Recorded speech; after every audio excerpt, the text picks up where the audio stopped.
এদিকে মধ্যপ্রাচ্যে নতুন করে যুদ্ধের শঙ্কায় লেবানন প্রবাসী বাংলাদেশিরা নিরাপদ স্থানে তাদের সরে যেতে দূতাবাসের নির্দেশনার পর থেকে কাজ হারানোর আশঙ্কায় দিন কাটছে তাদের।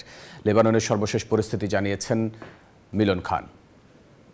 যে লেবাননের বিভিন্ন জায়গায় প্রবাসী বাংলাদেশি কমিউনিটিদের উদ্যোগে অস্থায়ী আশ্রয় কেন্দ্র কিন্তু তৈরি করা হয়েছে।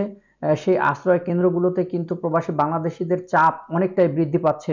বিভিন্ন আশ্রয় কেন্দ্রে প্রবাসী বাংলাদেশিরা ঠাঁই না পেয়েও খোলা আকাশের নিচেও কিন্তু তারা দিন রাত পার করতে বাধ্য হচ্ছে। সমগ্র লেবানন জুড়ে অস্থায়ী যে আশ্রয় কেন্দ্রগুলো রয়েছে, দূতাবাসের তথ্য মতে আমরা যতটুকু জানতে পেরেছি যে এই সমস্ত আশ্রয় কেন্দ্রে প্রায় 2 থেকে 2,500 প্রবাসী বাংলাদেশি বর্তমানে অবস্থান করছে।